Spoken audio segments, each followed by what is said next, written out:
Hello everyone, my name is Shashank. Today we are taking an initiative to cover entrepreneurs who are working direction on climate. Today we have Arpit Duvasar. Arpit Duvasar is very clear. He wants to make our skies blue again. Although we had the privilege to know him personally, learn a lot from him, but we ourselves learned a lot today from him. We learned how building the right value proposition is way more important than we focusing on anything else, and how in long run nothing going to matter more than you building the right product. We learned how you should be focused and you operate as a laser in comparison you operating as bird trying to optimize on multiple things. So we ourselves really learned a lot, and we look forward you to share your feedback after watching it if you decide to watch the entire podcast. And yes, please let us know what is your feedback on this. Thank you very much. तो एक positive- आया कहता है कि इसमें cover हो जाओ।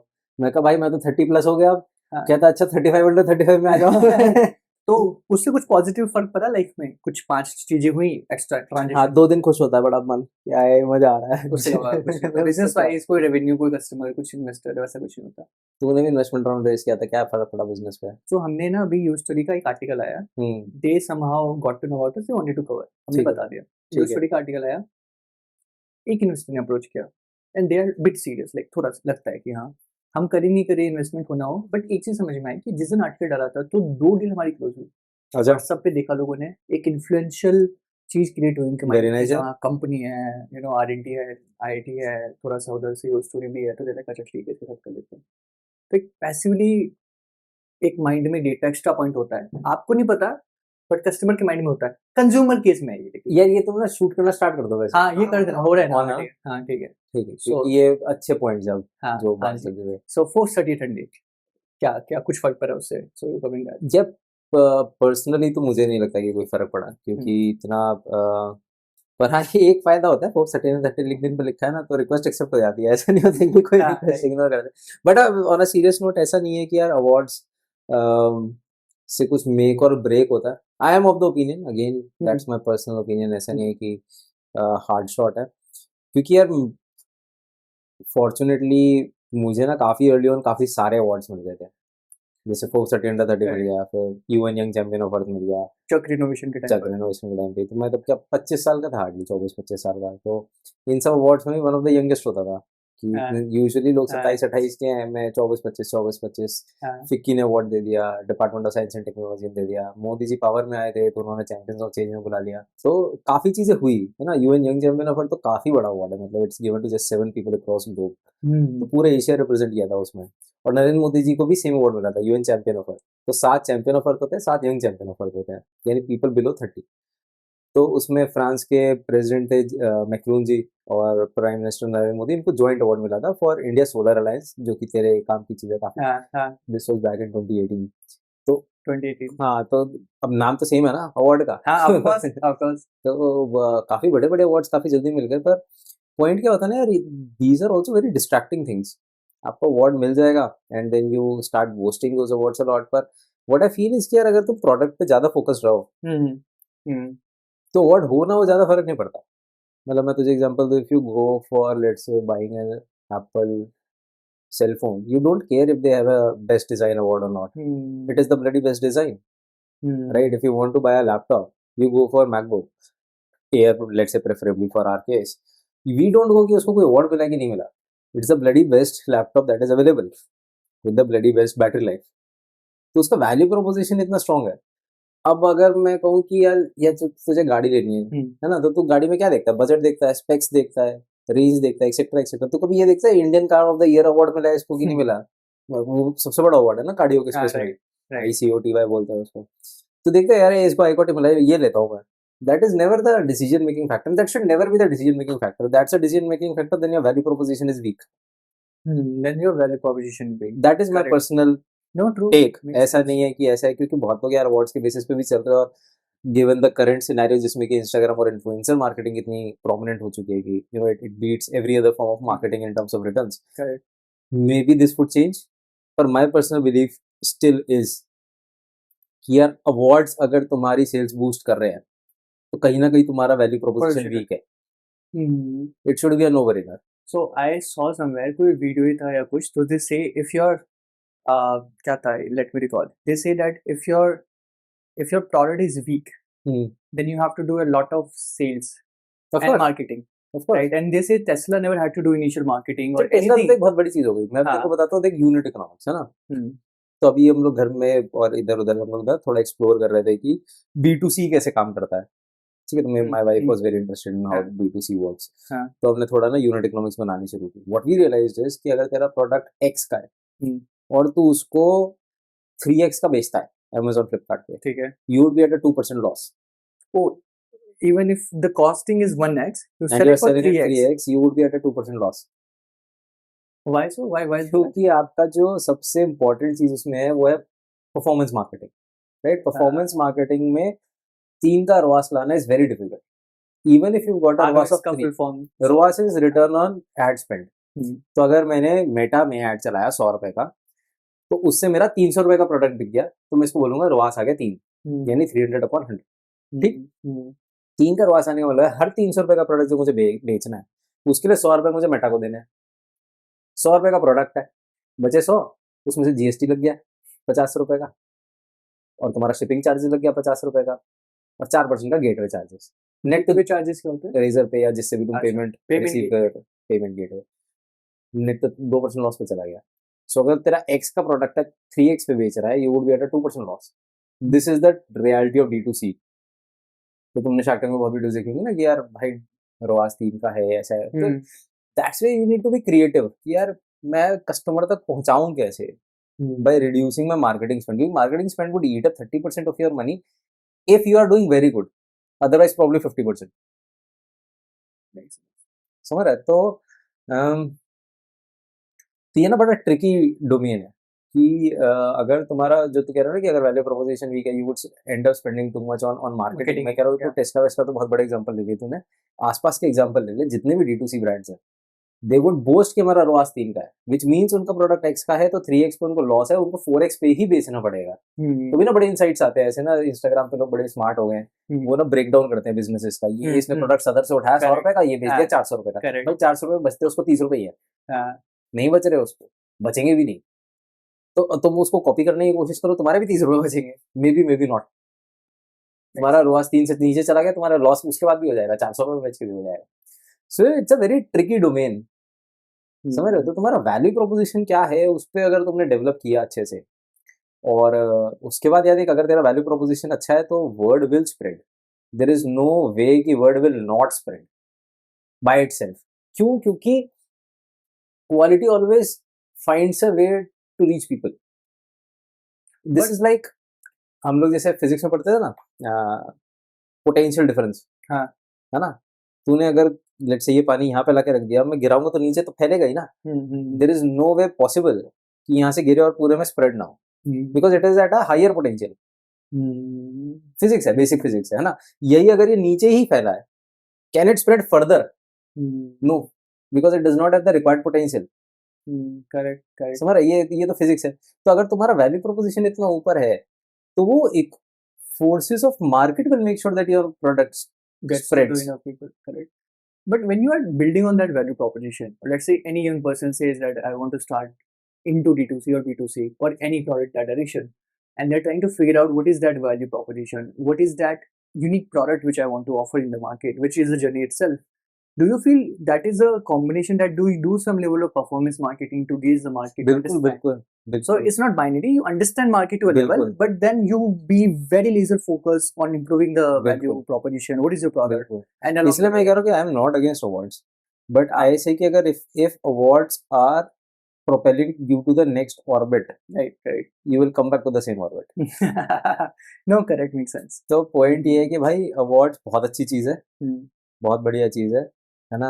Have it, पर मेरा पर्सनल टेक ये है कि don't spend too much time chasing awards at least. और anything which is around just like आ रहा है तुम्हारे पे खुद, बहुत अच्छी बात है.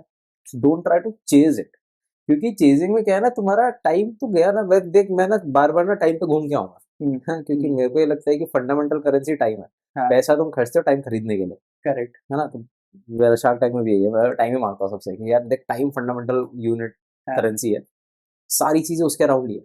तो अगर तू अवार्ड चेस करने में टाइम स्पेंड कर रहा है, that time could have been spent in building a stronger value proposition. So you are cheating with your company. आपने एक और एग्जांपल लिया था, वो you can be a laser, you can be bulb, हाँ। वो बताओ ना जरा एक बार ठीक से। तो यार ये एक्चुअली मेरे एक प्रॉफ ने बोला था कॉलेज टाइम पे, कौन सा मेट या फिर नेट में, हाँ। नेट में कॉलेज भी नहीं एक्चुअली कोचिंग में बोला था। हाँ। तो उन्होंने कहा था मैं ना ऐसे गया हाँ। और मैं गया 18 आइडियाज के साथ। मैंने कहा सर ये कर लेते, ये कर लेते, ये कर लेते, ये कर लेते, ये हो जाएगा, ऐसे हो जाएगा। And those were very under cooked ideas. मतलब समझ रहे, जो ऐसे आइडियाज ऐसे तो आ जाते हैं ना कि सोते सोते आ गए, हाँ। है ना, एकदम super under cooked ideas Correct. लेके प्रॉफ के पास चला गया हाँ। कि सर ये 18 है, 18 को मैच्योर करते हैं। हाँ। And obviously prof has seen hundreds of people like me हाँ। कमिंग टू देम कि भाई एक्साइटेड इंजीनियर है, कुछ भी बात कर रहा है। तो he was a little taken aback कि भाई तेरा, तूने ना बस लिख दिया आइडिया, हाँ। उस पे थोड़ा सा तो दिमाग लगा के था कि क्या हम्म। पॉसिबल है क्या नहीं है। कि वो उसमें से 18 में से 4 परपेचुअल मोशन मशीन्स थी। सो परपेचुअल मोशन मशीन्स क्या होती है कि जिसमें आप एनर्जी इनपुट नहीं करते पर वो चलती रहती है। Analogue watch is an example. नहीं नहीं नहीं, एनालॉग वॉच में आपका एनर्जी इनपुट है अच्छा, ये ब्लड एंड वेन क्योंकि उसमें सेल या कुछ भी है, एनर्जी इनपुट नहीं है। जैसे ना यूट्यूब पे आजकल बड़ी सारी आती है, उसमें क्या होता है पानी ऊपर से गिर रहा है, पहिया चल रहा है, फिर हाँ। पानी वापस ऊपर घूम के चला गया। राइट। ये पॉसिबल नहीं है क्योंकि law of conservation of energy को वायलेट कर रहा है, करेक्ट। राइट। तो ये पॉसिबल नहीं होता है, हमेशा स्कैम होता है जितने भी यूट्यूब पे वीडियो। तो मैंने ऐसे 2-3 सब ये है ये है ये है, तो यार एक law of conservation of energy लगा के आ जाता, मतलब एक थोड़ा सा तो दिमाग लगा के आता 2 ग्राम का। तो ही वॉज वेरी फ्रस्ट्रेटेड। तो उसने कहा, पहले तो थोड़ा इंकरेज किया उन्होंने कहा we have a young Aristotle amongst us, कि कुछ कुछ बातें कर रहा है ना। फिर ही गॉट फ्रस्ट्रेटेड कि भाई ये क्या बातें कर रहा है, ये दिमाग तो लगाए बिना बातें कर रहा है। 11th-12th की बात कर नहीं नहीं, कॉलेज में गेट की कोचिंग ले रहा था, 3rd-4th year. Fourth year, 4th year. अच्छा। 3rd-4th year. हाँ। तो फिर उन्होंने मस्त डायलॉग मारा, कहते हैं धूपर देख, एक बल्ब और एक लेजर में फर्क होता है क्या? ये कैसा सवाल है, बहुत फर्क होता है, ये तो फंडामेंटली डिफरेंट चीज है। उन्होंने कहा देख, दोनों क्या है ना, एनर्जी लेके लाइट बनाते हैं। बल्ब 100 वाट का एक कमरे में लगा देगा, पूरे कमरे में रोशनी हो जाएगी। लेकिन अगर तूने 100 वाट की लेजर लगा दी, वो लोहे में भी छेद मार देगा। अब तेरे को डिसाइड करना है तेरे को लाइफ में बनना क्या है। सब तरफ तेरे को बस ऐसे बल्ब बन के लाइट लगानी है, कोई बात नहीं, अच्छी चीज है वो भी। या लेजर बन के इतना स्ट्रांग बन जाना है, इतना पावरफुल बन जाना है कि उसके रास्ते में जो कुछ भी आएगा उसमें छेद हो जाएगा। हाँ, बड़ी पावरफुल स्टेटमेंट है, मेरे को तो छेद करना है। तो फोकस, फिर इसीलिए ना मुझे लगता है कि ये जो टर्मिनोलॉजी है ना, laser sharp focus, laser sharp focus, ये जो टर्मिनोलॉजी चलती है मार्केट में, उसका कहीं ना कहीं यही सेंस है कि you need very less energy if it is concentrated on a very small spot, it can destroy any hurdle that comes in between. Right. तभी ना ऐसे मेरे को भी कई बार ऐसे थॉट लगता है यार, 4-5 साल हो गए मुझे ये करते करते करते करते, that's the question. Correct correct, you are going that कि 4-5 साल हो गए ये करते करते, अभी भी there is still a journey left. मतलब before we can make it, there is still a little bit of more gestation period that is left. There's a little bit of more work that needs to be done before we can, really take off. Technology still needs to be further developed a little bit more. मतलब we've crossed, let's say, 90-95% of the path, but 5% अभी भी बचा है, and 5 साल is a very long journey, right? तो मुझे भी ये क्वेश्चन आता है यार कि क्या कर रहा हूँ मैं, मतलब क्यों कर रहा हूँ इतना, में तो हो जाना चाहिए था, राइट। बट फिर उसके बाद दूसरा जो उसका लेवल 2 है, जो मुझे लगता है इसकी, अगर आप लेजर शार्प फोकस हो, that means you don't know what is happening in the world. So if you are comparing your journey with other journey, that means you are not laser focused. समझ रहे हो?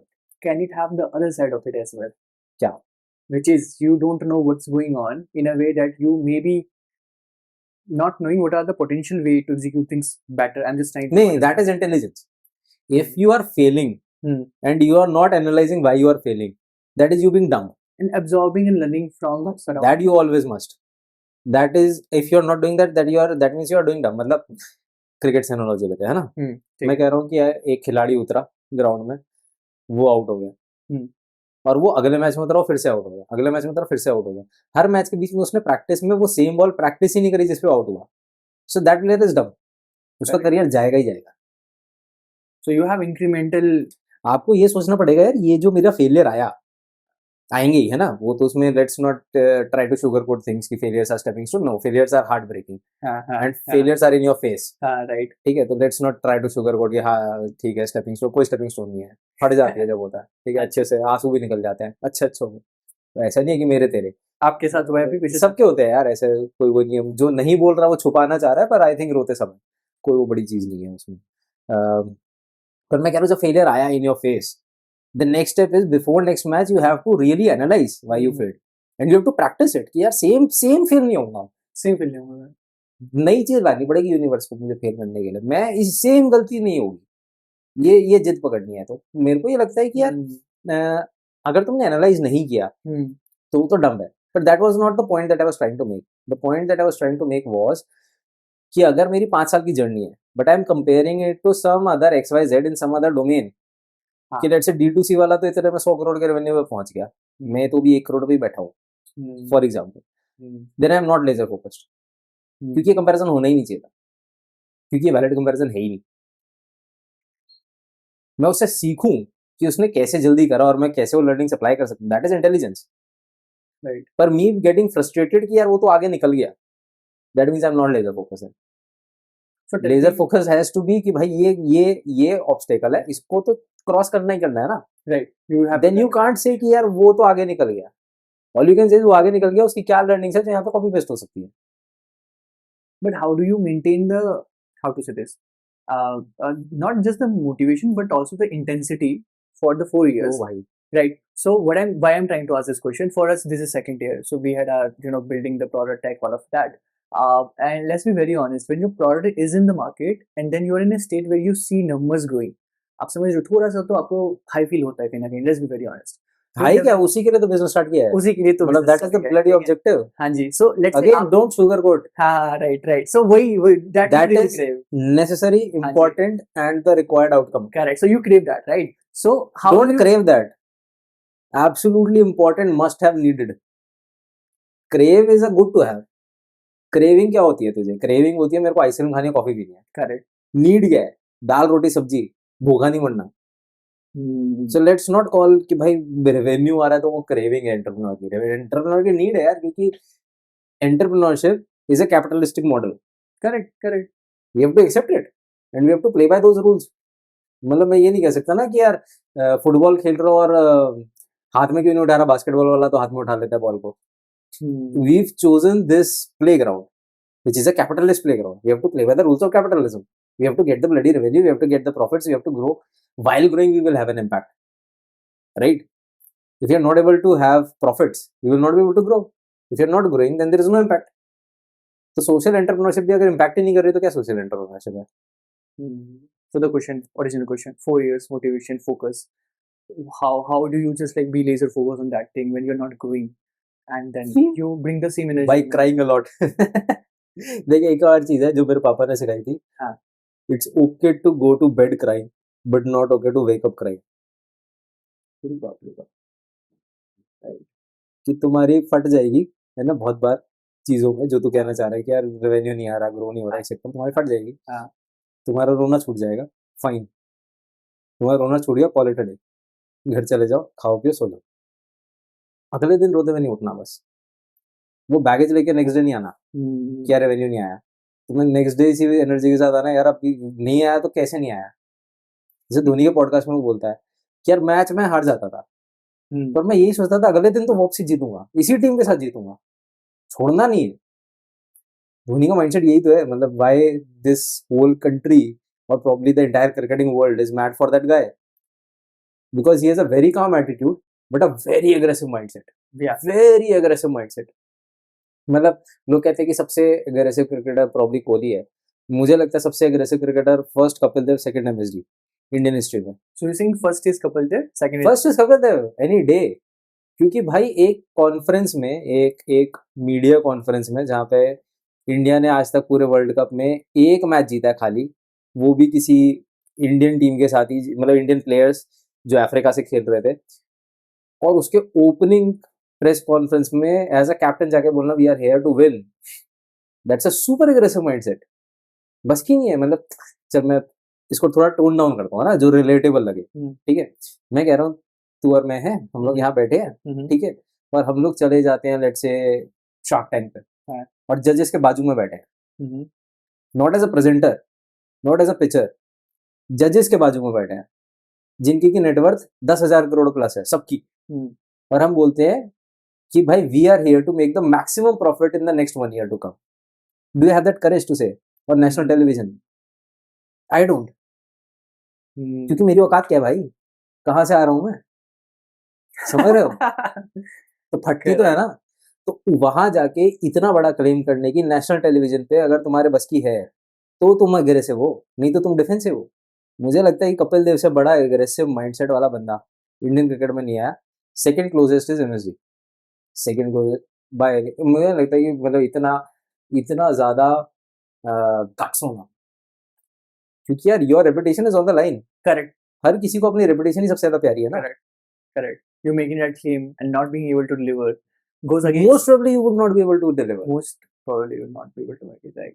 Then There is a still- 99% probability you will not be able to deliver. उस 1% के लिए तुम लोग पूरी reputation दाव पे लगा दी। वो एग्रेशन होता है वो, और वही एक फाइन लाइन है। अगर वो फेल हो जाते है ना, तो इंडिया में तो पुतले जलते हैं भाई, कि आपने इंडिया का नाम डुबो दिया, वो जलते हैं, है ना। क्रिकेटर्स के तो बहुत जलते हैं, राइट। और उसका डिलीवर किया तो वो लेजेंड है, नहीं डिलीवर करते तो पुतले जल जाते। फर्क समझ रहा है? और यही फाइनल डिफरेंस है कॉन्फिडेंस और ओवर कॉन्फिडेंस में। ठीक है, वो डिफाइन दैट फाइनल थोड़ा सा when you say यार बहुत मुश्किल है ये डिफाइन करना। मैं तो बस ऐसे है कि मैंने So दो आइडल if- बना रखे हैं अपनी जिंदगी में, हाँ, वो मेरी ऑल्टर ईगो है। मेरे में फट जाती है तो मैं सोचता हूँ दो नहीं होता तो क्या करता। मैं तो ऐसे, मुझे नहीं पता कि क्या फाइनल डिफरेंस है। मुझे ये पता है कि यार चीखने चिल्लाने से कुछ नहीं हो रहा मार्केट में, ठीक है, बचाने भी कोई नहीं आ रहा है। बचाने भी कोई नहीं आ रहा है। तो बहुत लोग हैं जिन्होंने चीखा चिल्लाया, उनको उनकी कंपनी से निकाल दिया गया, है ना। तो बहुत सारे अच्छे अच्छे एग्जाम्पल्स है उसके ऊपर। चीखने चिल्लाने से कुछ नहीं बनेगा, ठीक है। एनालाइज करना बहुत जरूरी है सिचुएशन को, और एक्शन लेना बहुत जरूरी है। और अगर आप में दम है कि आप भाई क्लेम कर दो जाके दुनिया में, पूरी दुनिया के सामने, सब 1% प्रोबेबिलिटी, आपको पता है कि खाली 1% प्रोबेबिलिटी है, 99% प्रोबेबिलिटी फेल होने की है, और फिर भी आप में दम है, तो शायद कुछ हो जाए। Do you have a claim which you have done somewhere? Maybe शायद खुद को बोला हुआ है या फिर कुछ ऐसा 2030 बोला हुआ है ऐसा कुछ करना है। What is that claim? 30-40 का नहीं है मेरा, ये है कि हाँ। Making recreating clean blue skies, यानी कि जो एयर का कलर आज है मॉनसून में जो दिखता है, जितनी क्लैरिटी हवा की होती है, इतनी क्रिएट करनी है forever. This is for you, for India, city, Delhi, entire world. How you have At least demonstrate it at pan India level that can be copied on a global level. and you when say that you mean all kind of things which has to be done to achieve that goal. All kind of things that have to be achieved. Not only particularly what you're doing right Not now. only Dharaksha like, का solution. ये सिर्फ start है, ये सिर्फ start है। So again मेरे से बहुत लोग पूछते हैं भाई धराक्षा के साथ तुम्हारा विजन क्या है, हाँ। कि तुम बनाओगे टेक्नोलॉजी, फिर तुम किसी को बेच दोगे, एक्वायर हो जाओगे। Acquire हो जाओगे। तो भाई मेरे पास तो 30 ईयर विजन है, आप सुन पाओगे? मुझे तो पता है 5 साल में क्या करना है, 10 में क्या करना, 15 में क्या करना, 20 में क्या करना, 25 में क्या करना, 30 में क्या करना। वो प्लस माइनस 1 ईयर चलेगा उसमें, पर मुझे तो अगले 30 ईयर का विजन पता है। आई नो कि जब मैं 62-63 साल का होऊंगा तो मैं क्या कर रहा हूँ। आप सुन पाओगे? आप में है हिम्मत तो मैं बता देता हूँ। आपको एक पॉजिटिव अप्रिशिएशन मिलता है फ्रॉम द नहीं। स्टेकहोल्डर्स, एम्प्लॉइज, इन्वेस्टर्स, कस्टमर्स, ये सब सुनते हैं नहीं। सब बात, and you are fine with that. नहीं यार, नहीं समझ पाएंगे ना, कैसे समझेंगे? वापस एग्जांपल पे जाते हैं। हाँ। कपिल देव ने जब बोला था, उनकी खुद की टीम अप्रिशिएट कर रही थी क्या इस बात को? उसी को गाली दे रहे थे ना, क्या बोला है भाई तू? पूछ तो लेते हैं, पूछ तो हम ही करने वाले हैं। तो भाई नहीं समझेगा, नहीं समझेगा, नहीं, क्योंकि यार एक पॉइंट क्या है ना, फंडामेंटल दिमाग कैसे काम करता है, मिनिमम रिस्क पे, कंफर्ट के साथ, कंफर्ट के साथ नहीं, मिनिमम रिस्क की मर ना जाओ। तो ये ना एक वो है, बुक है, बहुत अच्छी बुक है, सेपियंस नाम से, ब्रीफ हिस्ट्री ऑफ ह्यूमंस। पढ़ी है तूने शायद ना? पढ़ी नहीं मैंने, बस ऊपर से ऊपर people do recommend that book a lot. तो उसमें ना ये बताया कि यार how did we develop as Homo sapiens, plus एक डिस्कवरी की और वो भी है, डॉक्यूमेंट्री भी है। दोनों का जो निष्कर्ष है, निष्कर्ष मुझे जो समझ में आया, again obviously I might be very naive to conclude this, पर let's give it on the viewers को क्या समझ में आया। पर मेरे को जो समझ आया, मुझे ये समझ में आया कि यार दिमाग जो है ना फंडामेंटली वैसा ही है जैसा 1000 साल पहले था, फंडामेंटली जेनेटिक लेवल पे वैसा ही है।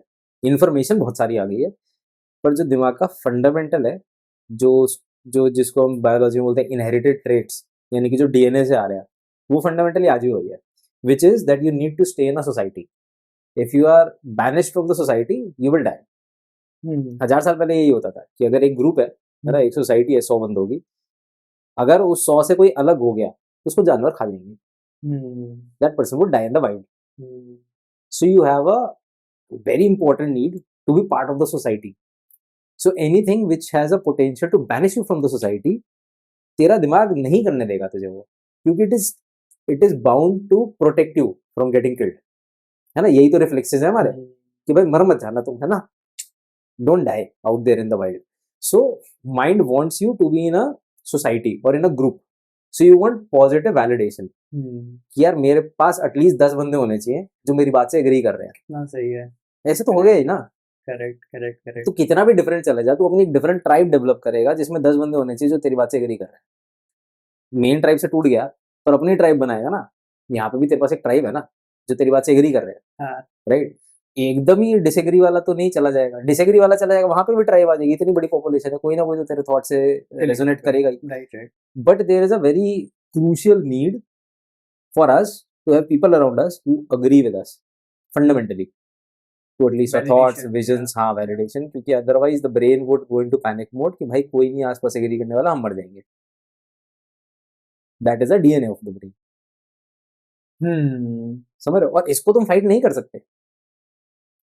तो अब जो तेरा coming back to the question जो तूने बोला कि यार लोग अग्री करते हैं, नहीं करते, है ना, So तो क्या मैं मर जाऊंगा, हाँ मर जाऊंगा। So do you deserve yourself by seeing those things? या फिर अपने mind में that helps me live my life better, be focused, या फिर you feel you share that also at times to just let other person know who you are, maybe नहीं, किसी को कहता है ऐसा कुछ नहीं है, बिल्कुल फर्क नहीं पड़ता, सुख शांति से ये अपने आप को हमें पता है and you live with that. बिल्कुल फर्क नहीं पड़ता कि लोग क्या सोच रहे हैं मेरे बारे में, क्योंकि मुझे ये फंडामेंटली पता है कि आज की डेट में अगर मुझसे कोई एग्री नहीं कर रहा, मेरे आसपास के 10 लोग मुझसे एग्री नहीं कर रहे, Correct. तो मैं मर नहीं सकता। हाँ इस बात से तो नहीं क्यों- हाँ क्योंकि भाई अब बहुत सेफ्टी है यार, समझ रहा है, इतना पैसा तो है कि खाना खा लोगे, हाँ। घर है, कपड़े है, हाँ। गाड़ी है, तो कोई मर थोड़ी जाओगे। ऐसा थोड़ी ना है कि चीता घूम रहा है बाहर वो खा जाएगा, तुम्हें कोई डिफरेंट हाँ। करने नहीं आया, तो वो तो पॉसिबिलिटी है नहीं। तो फंडामेंटली दैट डीएनए की जो इंफॉर्मेशन है that is no longer valid. Right, so many things have changed, so so many things have change ना, अब जंगल में रह नहीं रहे हो, शहर में रह रहे हो, है ना। correct correct. तो ऐसे ऐसे मतलब ठीक है डेंजर है, पर ऐसे डेंजर नहीं है ना कि तुमको मतलब there are no cannibalist people out there, कोई खा थोड़ी जाएगा तुम्हें, हर्ट कर देगा, बट यू वोंट डाई। तो मैं थोड़ा सा ना ऐसे सोसाइटी के प्रेशर को छोड़ दिया यार, ठीक है। तो कोई बोलता है यार तू क्या कर रहा है, ये खराब कर दिया तूने, करियर खराब कर दिया, कुछ ऐसा सब उठ गया, हाँ ठीक है कोई बात नहीं, सॉरी सॉरी बोल देता है। बहुत लोग आते हैं स्कूल करने की यार ये कर सकता था, स्कूल कॉलेज के लोग हाँ, जिनका कहीं बहुत अच्छा प्रोग्रेसिव करियर है, मैं सॉरी बोल देता है, कोई बात नहीं, forgive me for what हाँ, I said. कोई बात नहीं। अच्छा थोड़ा समझाओ, so I had the privilege to understand who you are as a person where I was in second year, somehow I managed to get your contact. मैंने आपको call किया था शाम को 7-8 बजे, आपको शायद याद नहीं होगा, I do remember it. I asked very naive question, आप क्या कर रहे हो, you help me understand everything. Again pollution climate के आसपास का ही conversation था. You were doing चक्र at that point. Very clear pollution बाहर आता है DG से, we're gonna capture, make it ink and then use it accordingly. मुझे बिल्कुल समझ नहीं आया था कि ये pollution वाला problem solve कैसे कर सकते हैं, but your idea was one of the ideas which had an actionable commercial angle which can be executed, and yes it can be helping us to bring down the pollution problem down. Now the question is, when you started your journey, पहले तो वही that initial life में I know it but I want to know it again, what happened to you that you realize यार pollution वाला issue is a issue, that is one. Along with that ये जो आप सब कुछ side से थोड़ा थोड़ा बीच में छोड़ रहे हो ना, 30 साल का विजन है मेरा, that Kapil Dev thing, right, बात करने का एक लहजा है आपका, so many then again things which are there, you are raw yet confident yet humble, right, desi along the way. You never let this fancy world to sanitize you in a certain way. So the question is ki these two parallel things which happened to you as a person, how it started. School में कुछ significant हुआ था, किसी ने आपको बुली कर दिया था क्या, या यू हर्ट कर दिया था क्या, या पापा टोल्ड यू बेटा कुछ करना लाइफ में, what all happened in school time and maybe college you want to cover that these two things happened to you, वो थोड़ा बताओ एक बार यार। अब पता है इसमें मैं एक ऐसा एंगल बोलूंगा जो मैंने आज तक कहीं पे भी पब्लिक प्लेटफॉर्म पे नहीं बोला, हाँ ठीक है। ये मेरा एक बहुत ही रीसेंट रियलाइजेशन है। हाँ. अभी तक की मेरी क्या स्टोरी थी कि यार मैं ऐसे स्कूल में था, हाँ. और मेरे को 10th 11th में एक एलर्जी डेवलप हुई, जिससे मुझे ये समझ में आया कि यार मेरे को ना डॉक्टर ने बोला भाई तेरे को फुटबॉल नहीं खेलना। करेक्ट. अब वहाँ पे मेरी बड़ी ईगो हर्ट हुई कि यार तू कौन होता है बोलने वाला? जब मेरा बाप कुछ नहीं बोल रहा, मेरी हाँ। माँ कुछ नहीं बोल रही, तू कौन है?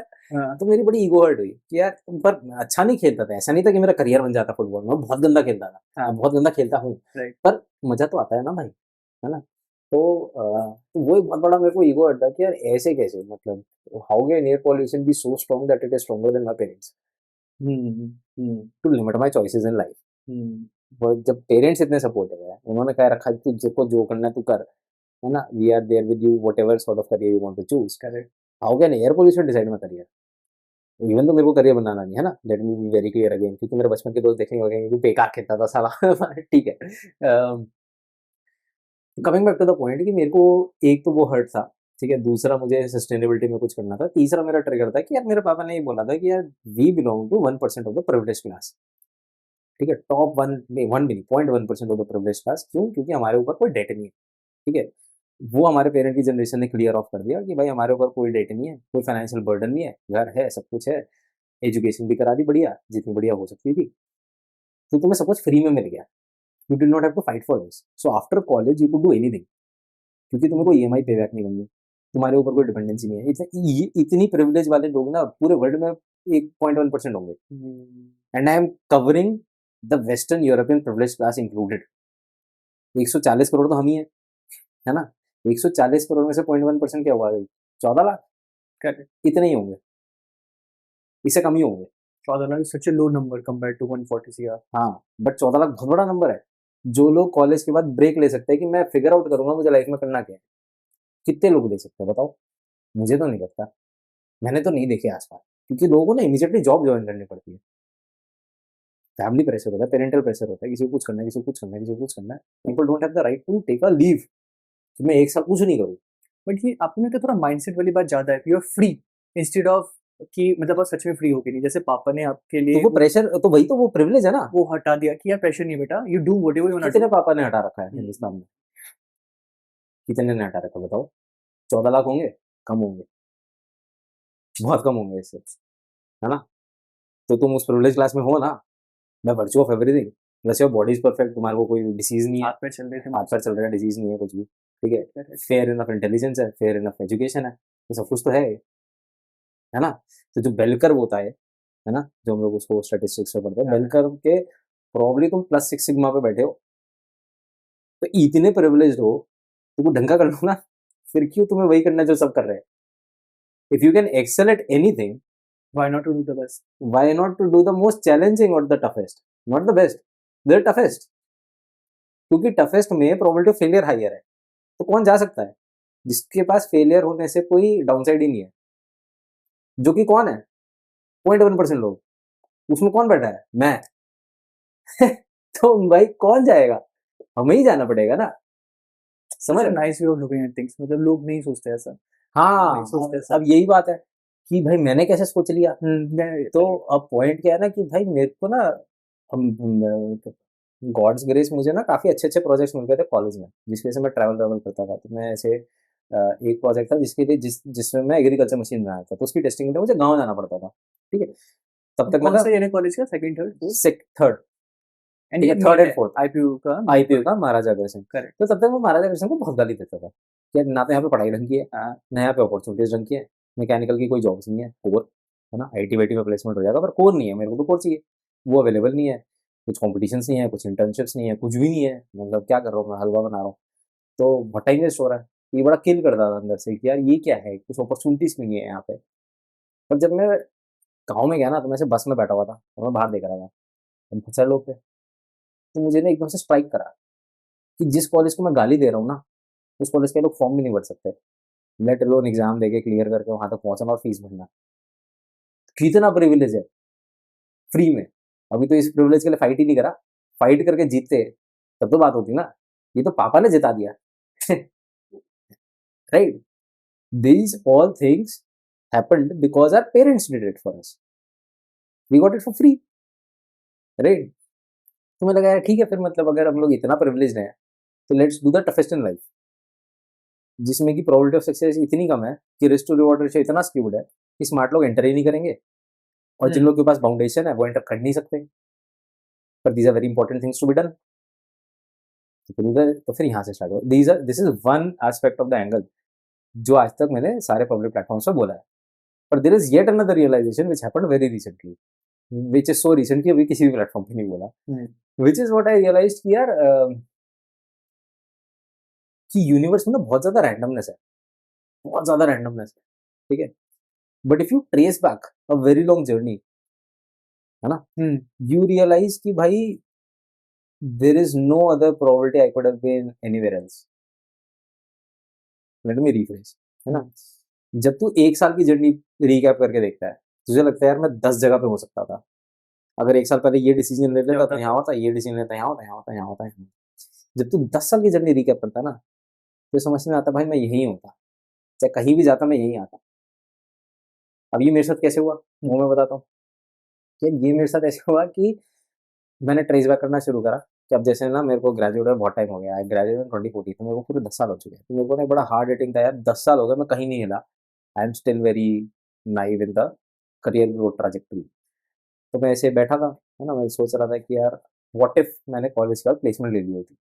एक्चुअली ना फॉर सम रीजन वो प्लेसमेंट की एक फोटो आ गई थी फोन में ऊपर 10 साल पुरानी. अच्छा, जब मैं प्लेसमेंट में बैठा था. कितने पहले रियलाइजेशन हुआ? 1 साल, 6 महीने, 3 महीने, 2 महीने? ये हाँ. Last month. Last month. Okay, continue. ठीक है.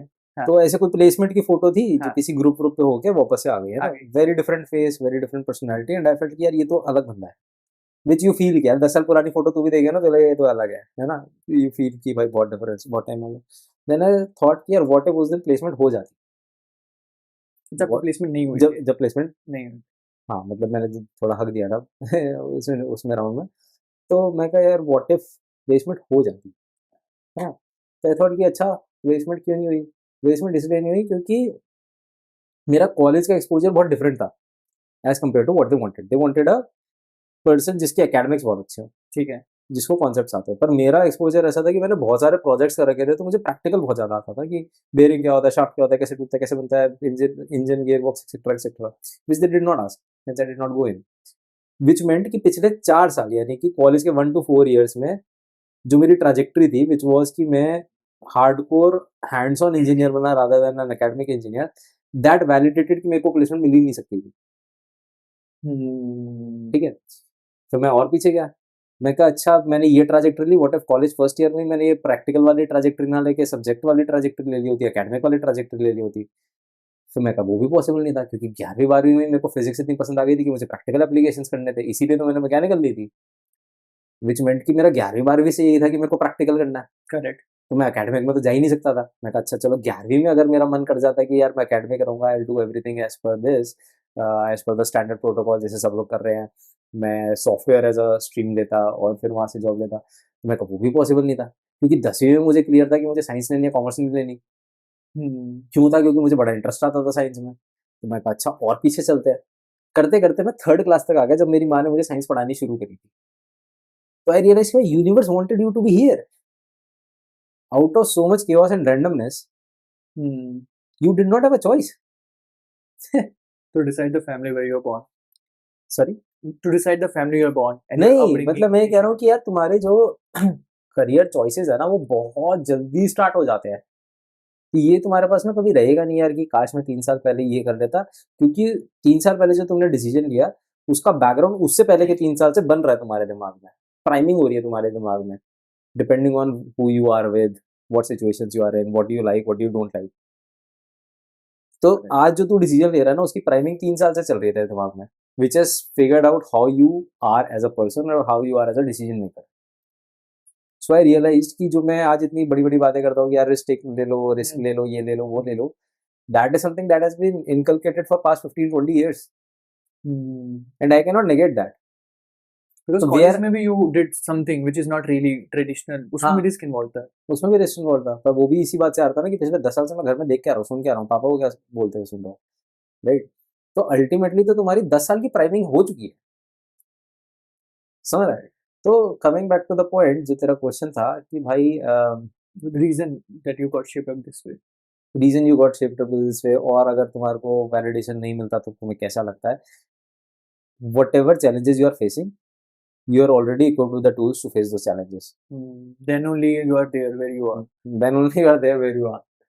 This is the fundamental law of universe, जिसका ना मेरे को अभी तो कोई ऐसा साइंटिफिक एक्सप्लेनेशन नहीं मिला है। हाँ, पर व्हाट आई रियलाइज इज कि भाई जितने भी चैलेंजेस तुम्हारे पास आज की डेट में आ रहे हैं ना, तुम्हारी पास्ट लाइफ में उसके इनफ टूल्स है कि तुम उसको सॉल्व कर सकते हो, और तुम्हारे पास है। तुम्हें डर लग रहा है, तुम्हें इंटिमिडेटिंग लग रहा है, पर you are equipped, and you are equipped because you took a X decision which brought you here, and उस एक्स डिसीजन की प्राइमिंग जो है वो 10 साल से चल रही है, and hence you are equipped. There is no possibility कि तुम जिस भी प्रॉब्लम में उससे तुम निकल नहीं सकते, पॉसिबल ही नहीं है। ये मैंने बहुत लोगों में ऐसे फिर ना एक्स्ट्रापोलेट करके देखा लाइफ में, बोला सही बात है यार। मतलब चाहे किसी पे ना कोई लेट से केस में भी फंस गया है, कुछ भी हो गया उसके साथ लाइफ में, वो उसके लिए रेडी है, उसका सब कुछ है कि वो उससे बाहर निकल सके। also the troubles which they have in their उसके life. छोटे छोटे वर्जन में वो ऑलरेडी सॉल्व कर चुका है। So, But जहाँ why पे भी तुम, something problematic happening to a person if let's say they try to not enter into क्योंकि वो केओस है, क्योंकि इतने सारे वेरिएबल्स इन्वॉल्व है ना, ये वेब है। इट्स नॉट लाइक ये तूने स्ट्रिंग खींची तो वहां से आइटम आ जाएगा, ये पूरा वेब है। तूने स्ट्रिंग खींची, वहां से भी 4 आइटम मिल जाएंगे। हाँ, इट्स तो अ सब वेरी, कुछ कंट्रोल नहीं कर रहे, it's सब really कुछ आप happening. कंट्रोल कर ही नहीं रहे हो, So there's some level of streamlined version of what ideally you want to be as a person, वो but होएगा ही नहीं, वो कंट्रोल में पूरा है नहीं आपके हाथ। वो कंट्रोल में कभी होएगा नहीं। तो जो भी तुम एक्शन लोगे, जो भी तुम डिसीजन लोगे, उसके रिपरकशंस तो होंगे, करेक्ट। और वो फिर तुम्हारे सामने हर्डल बन के आ जाएंगे, इंटिमिडेट करेंगे तुम्हें। पर जो भी इंटिमिडेट कर रहा है, उसको सॉल्व करने का जो फंडामेंटल लेवल पे स्किल सेट है, बिल्डिंग ब्लॉक है, वो तुम्हारे पास ऑलरेडी है। तो मतलब आप कह रहे हो universe is this straight line and उसके आसपास नॉइज और सब तरह बहुत की कुछ है। चीजें हैं, हाँ, तो वो सब ज्यादा मेन नहीं है इंफॉर्मेशन आपके माइंड के लिए और आपकी लाइफ के लिए। 10 साल में जब ये लाइन बनेगी तो आप जब बैक ट्रेस करके देखोगे ना, देखोगे आपको तो समझ वो में main आएगा line कि यार ये करियर का ऑल्टरनेटिव कुछ हो ही नहीं सकता था मेरी लाइफ में, क्योंकि तुम बैक बैक बैक जाओगे तो तुम्हें समझ आएगा ये डिसीजन इसलिए लिया क्योंकि 3 साल पहले ये हुआ, वो इसलिए लिया क्योंकि उससे 3 साल पहले से ये चल रहा था लाइफ में। तेरा ही डिसीजन लेते हैं, तेरा भी बड़ी अच्छी स्टोरी है, जो कि भाई तेरे को बुली करते थे स्कूल में, जिसका तेरे को यार मेरे को ब्रेक करके आईआईटी में जाना है। अपनी स्टोरी बता ना, तेरी भी तो ऐसे सिमिलर लाइन पे स्टोरी है। मतलब आई डोंट थिंक इतनी कुछ खास है मेरी the way you I mean had your journey to what you doing, but I think मेरे बुली तो खैर इशू नहीं था। What I noticed in a government school was that students were just not really punctual. वो school वाली बात ही नहीं थी। पहले प्राइवेट में था, then I went to a government school. Government में ऐसा था कि कोचिंग आपको लेनी है, आईआईटी जाना है, या फिर मोर देन दैट वहाँ पे टीचर्स हो रहे अच्छे। मेरे एरिया में ऐसे प्राइवेट बहुत अच्छे स्कूल नहीं थे, तो बोला कि कहाँ से आते थोड़ा ऐसे बैकग्राउंड? तो I so Shashank Jha, originally मितना Brahmin, born and brought up in Delhi NCR. फिर उसके बाद में तो स्टार्टिंग से मैं दिल्ली में ही था। तो फिर एक एक स्कूल था हमारा private, Saraswati Vihar public school, अच्छा स्कूल था।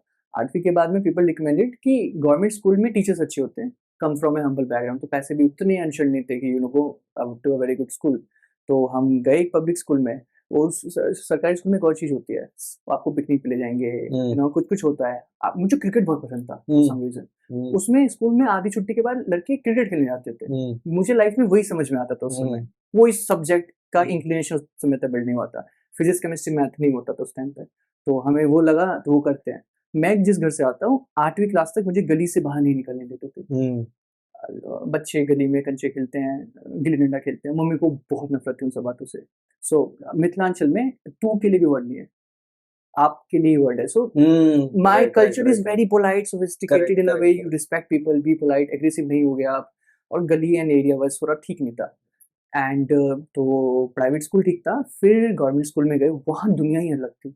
मतलब गाली बोलना, एक दूसरे को एक एक ट्रीट करना, टीचर्स के साथ में मिसबिहेव करना, वो बहुत कॉमन बात थी। मुझे नहीं समझ में कल्चर है वो, कल्चर है वो, नॉर्मल बात है वो। नॉर्मल जो करना होता है, correct to be part of accepted group. Correct. So I went to English medium class जो भी था, वहाँ पे पढ़ाई वढ़ाई हुई। And I went to IPU actually. मेरा जेई वाइज ना था नहीं, तो घर से थोड़ा फर्स्ट अटेम्प्ट में ना, हाँ बोला पापा ने तेरे को बोर्ड में निकालना है, क्योंकि देन वो थोड़ी यू नो बैगिंग राइट मिलती है ना, बोर्ड में भी अच्छा है, उधर है। बीच में था। और कोचिंग के बारे में मुझे 12th में पता चला कि यार coaching is so serious. What happened that one of my faculty told me, beta, if you are serious for IIT, go for coaching, because my nephew also is going for FINCHI. Because if you अरे think कौन सा year है तेरा? कौन it से में 12th है attempt? Sir, नहीं, कौन से ईयर में अटेम्प्ट किया था तूने? 12? 2018 was my first attempt। तो ये 2017 की बात है, जब मैं 12th में आने ही लगा था। तो my math faculty was very clear, right? And देना है तो लो, सीरियसली लो। तो मुझे लगा यार ऐसे थोड़ी है, मैंने अब तक बिना ट्यूशन के 9th 10th 11th निकाला, ये भी निकाल लूंगा। मम्मी ऐसे रोटी बना रही थी, तो हमारे घर में रोटी बनाते, घर पर हम खाते। तो I remember this moment.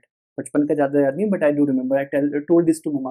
Mamma said that नहीं नहीं, ये मजाक है, कैसे कर लेगा अकेला? साल में कुछ 10-12 लोग बैठते हैं, तेरे पास क्या एज है इतने सारे कंपटीशन में that you will clear and become part of that 10,000.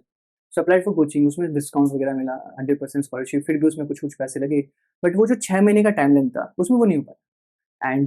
And then went to IPU, that happened to me, जो आप बता रहे हो. फर्स्ट डे कॉलेज में क्लास कौन सी होनी है वो फिगर आउट नहीं हुआ था, तो हमें खुद ही ढूंढना पड़ा कहाँ हमारी पहला डे ऑफ क्लास और वो कॉलेज होगा.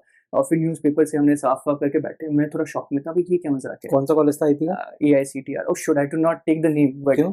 अरे मतलब पता नहीं, I don't know if it is again. नहीं, ठीक है, बात- AICTR was the college. Faculty जो थे उस समय आए, क्लास स्टार्ट हुआ and then he was very clear कि यहाँ पे पढ़ाई करो, बहुत अच्छा है, बहुत बढ़िया.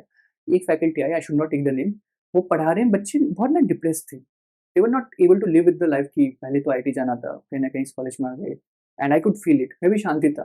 वो फैकल्टी 15-20 मिनट बहुत अच्छा पढ़ाने की कोशिश करते, फिर उन्हें फील हुआ, वो भी गुस्सा हो गए, फ्रस्ट्रेट होकर बोलते, उन्होंने एमटेक किया था IIT दिल्ली से, तो वो बोलते हैं कॉलेज चांद पे भी चला जाएगा तो IIT दिल्ली में नहीं बन पाएगा.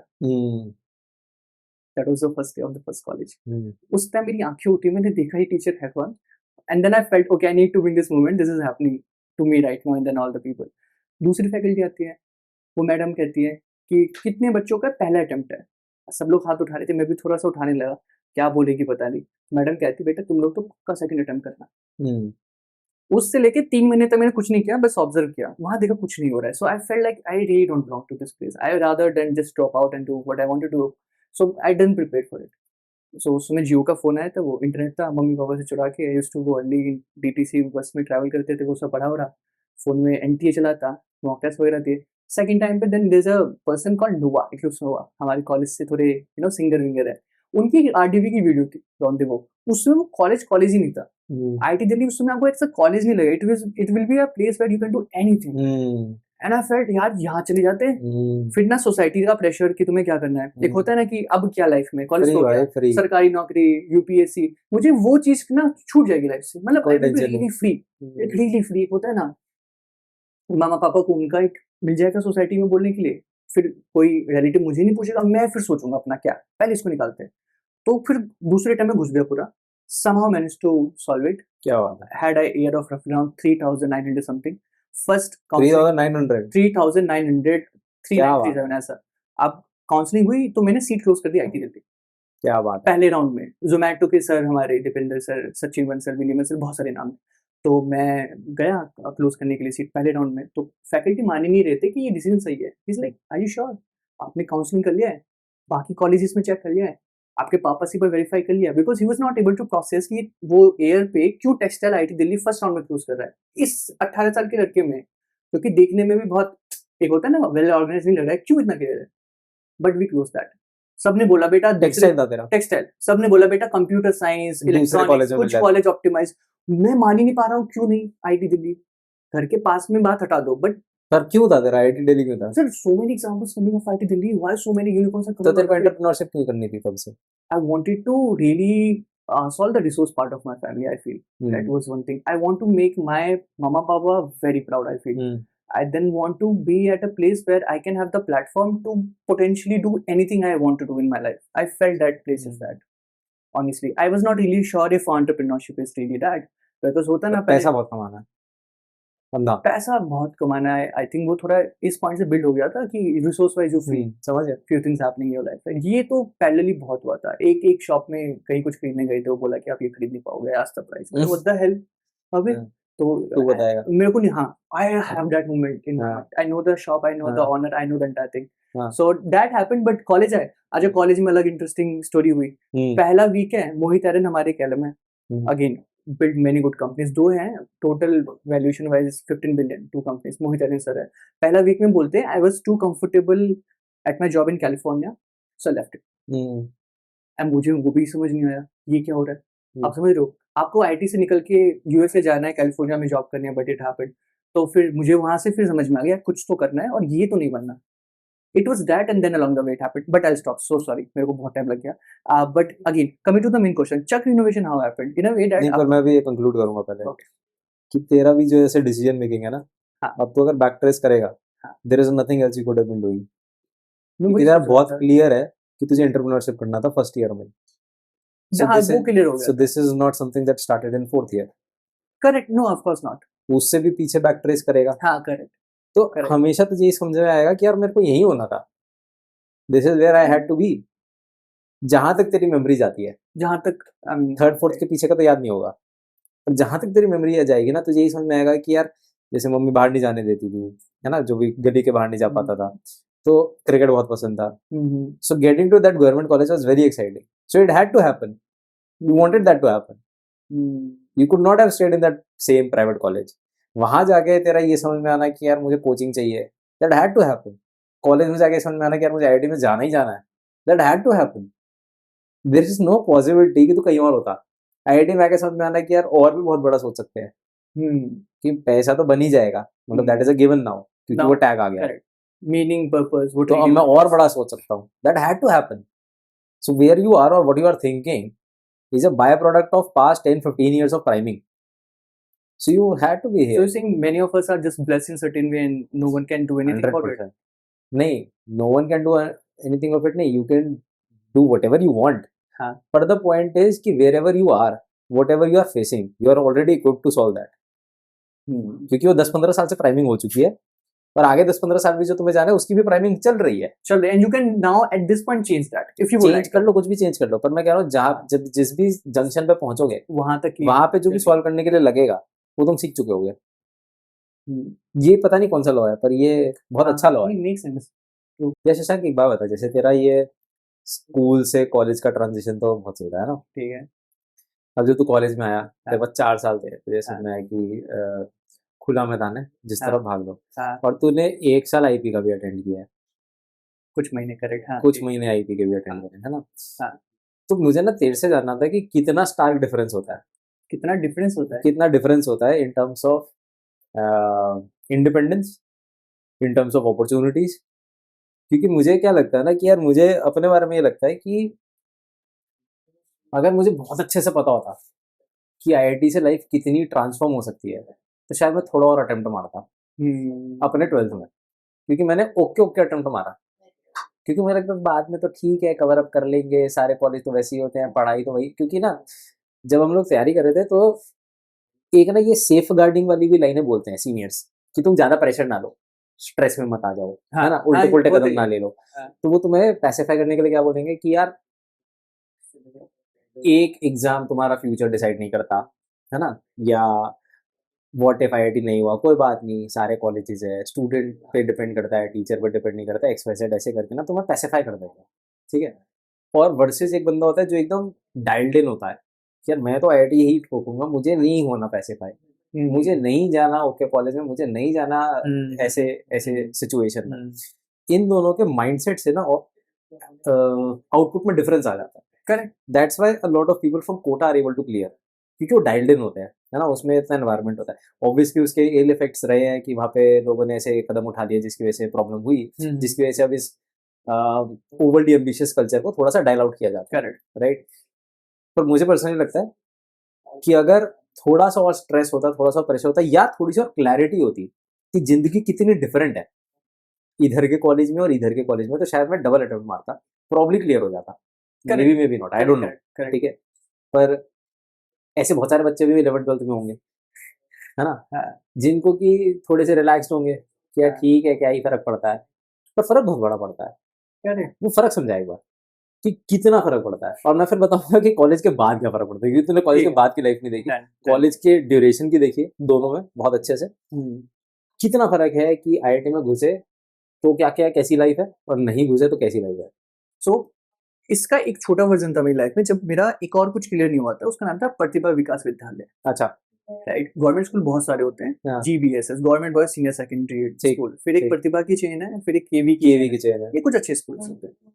प्रतिभा स्कूल में जाने के लिए आपको 2 साल सरकारी स्कूल में होना बहुत इंपॉर्टेंट है। अच्छा, इसलिए प्राइवेट से निकल के मैं 8वीं क्लास में सरकारी में गया कि 2 साल यहाँ रहते हैं, फिर 11th में प्रतिभा चली गई। अच्छा अच्छा अच्छा, जिस साल मैं 11th में आया, प्रतिभा में सीट ही नहीं निकली नहीं, तो क्रेजी, 1-2 सीट निकली शायद, कोटा वोटा होके खत्म हो गया। I never get to give that examination, वो एग्जाम ही नहीं दे पाया, एग्जाम ही नहीं दे पाया। And I do remember this very clearly that I felt in tuition, क्योंकि प्रतिभा के भी बच्चे आते थे जब ट्यूशन पढ़ते थे, that I have that enough potential कि मैं निकल जाऊंगा। पहुंच जाऊंगा। और बाइक पे पापा के साथ हर स्कूल से निकलता था मैं, फ्लाईओवर पे चढ़ते थे बाकी एग्जाम्स के लिए, वो स्कूल हमेशा रहता था, और फ्लाईओवर से वो अंदर से देख पाता था, अच्छा अंदर से स्कूल ऐसा दिखता है। ओह, आप समझ रहे हो मैं क्या कह रहा हूँ? For that happened for me for 2 years। That is very important. हाँ, वो हुआ तो मुझे लगा कि कर पाओगे तो तुम नहीं करेक्ट फाइट करेक्ट, मारोगे। And I am so happy कि मेरी बहन चली गई स्कूल में, अरे वाह, तो passively younger younger, my younger sister managed to be here and I'm very proud about it, and I felt the experience of that school कि कैसे होता है, छोटे छोटे एग्जामिनेशन होते हैं, मेंटल मैथ होता है, उसमें क्या होता है कि क्वेश्चन लिखा है, माइंड में सॉल्व करके आंसर करना है।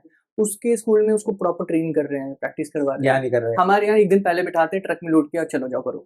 हाँ, और वहाँ पे भी लोग पहले से अपने बच्चों के साथ थोड़ा सा गेम करते हैं। जिस स्कूल में 5 स्कूल साथ में आ रहे हैं, वहाँ के टीचर अपने बच्चों को पहले से बता देते हैं, तो सबको अपनी स्कूल की थोड़ी हवा बनानी हो, तो फिर ठीक है चलो कोई बात नहीं। तो 11th में एक ना बुक थी, उस अगेन GSTSC करके एग्जाम होता है, junior science talent search examination, हाँ, 9th में होता है। हाँ, मुझे उसमें अटेम्प्ट करना था, so we found a book for the preparation. उसकी पहली लाइन है, every parent in India want their kid to study in IIT comma, और बहुत कुछ लिखा था, मैं गया नहीं, क्रेजी। उस लाइन पे रुक गया। हाँ, बहुत टाइम बाद बुक खोली दोबारा तो एम्स लिखा हुआ था, और 2-5 कुछ लिखा हुआ था, और मुझे मैथ पसंद थी तो मैं वहीं रुक गया।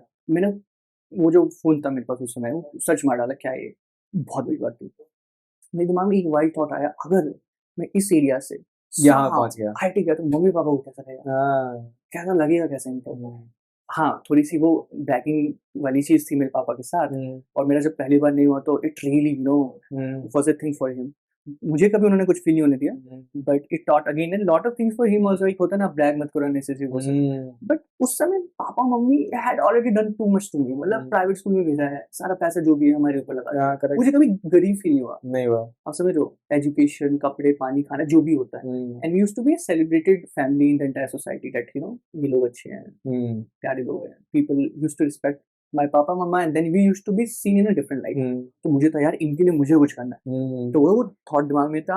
प्रतिभा में गई नहीं, बाकी अपना मैं कुछ भी करता था, बट एक चीज होती है ना कि आपने कुछ किया, वाज ऑलवेज इन मी। तो जब पहली बार नहीं हुआ ना, it was like life crashing on me, right. अब प्रतिभा स्कूल के बगल में ऊपर जा रहा था, किसी जगह जा रहा था, मैं बोला ये प्रतिभा भी नहीं हुआ, IIT भी नहीं हुआ। मम्मी वॉशरूम में जाके रोती थी, वो फ्रिज का बैग नहीं होता, fridge in today IIT tomorrow, bag में रखा लटका रहता था, मम्मी देख के रोती थी।